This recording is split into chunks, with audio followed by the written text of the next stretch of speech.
Corona সংক্রমণের ঊর্ধ্বগতি এবং নতুন ভ্যারিয়েন্টের প্রেক্ষাপটে পশ্চিমবঙ্গের মুখ্যমন্ত্রী মমতা বন্দ্যোপাধ্যায় নবান্নে উচ্চ পর্যায়ের বৈঠক সারলেন। মুখ্যমন্ত্রী বললেন, করোনা পরিস্থিতি নিয়ন্ত্রণে রাখতে আমাদের সবাইকে সচেতন থাকতে হবে। স্বাস্থ্য দপ্তরকে আরও সক্রিয় হতে হবে এবং জনগণকে মাস্ক পরার জন্য উদ্বুদ্ধ করতে হবে। তিনি আরও বলেন, যারা মাস্ক পরতে পারেন তারা অবশ্যই পরুন, বিশেষ করে যাদের কোমরবিডিটি রয়েছে তারা মাস্ক পরা নিশ্চিত করুন।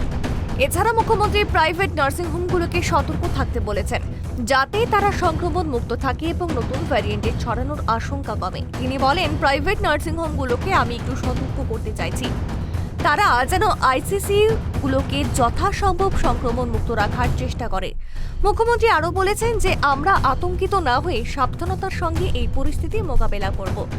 আমাদের স্বাস্থ্য ব্যবস্থা প্রস্তুত রয়েছে এবং আমরা জনগণের পাশে রয়েছি।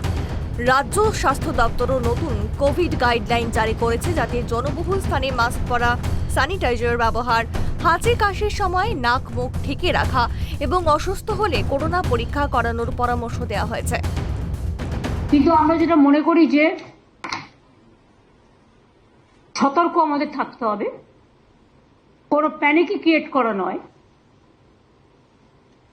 যদি বাই চান্স সেরকম কিছু হয়, আমাদের প্রস্তুতি তৈরি থাকবে। এটা নিয়ে ভয় পাওয়ার কোনো কারণ নেই। কিছু কিছু ক্ষেত্রে যাদের কোমরবিডিটিস আছে, যাদের লাংসের প্রবলেম আছে, চেস্টের প্রবলেম আছে, হার্টের প্রবলেম আছে বা অন্যান্য নানা রকম প্রবলেম থাকতে পারে, এবং sometimes ageing is also the factor. সর্দি কাশি হলেও আমরা ভাবি, সর্দি কাশি হলেও একটা বুকে কফ জমে থাকলে শ্বাসকষ্ট হয়, যার জন্য নেবুলাইজার করা হয়, করে ওটাকে ক্লিয়ার করা হয়। তারা ডাক্তার দেখান, ট্রিটমেন্ট করুন। সরকার আপনাদের সাথে সবসময় ছিল, আছে, থাকবে। চেষ্টা করুন সরকারি হাসপাতালে চিকিৎসা করার, তাহলে আপনাদের আননেসেসারিলি কোনো একটা অসুখের নামে বেশি টাকা খরচ হবে না। যা সত্যি প্রয়োজন, তাকে যা যা দেওয়া দরকার সবকিছুই সরকারি হাসপাতালে আছে। এবং এখন অ্যান্টি কোভিডও ভ্যাকসিন বেরিয়ে গেছে, ভ্যাকসিন সবাই নিয়েছে।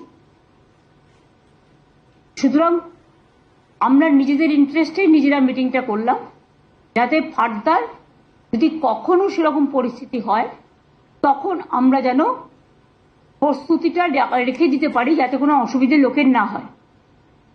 কিন্তু এখনই আমরা এ ব্যাপারে কোনো সিদ্ধান্ত নিচ্ছি না, তার কারণ সেই সিচুয়েশন তৈরি এখনো হয়নি।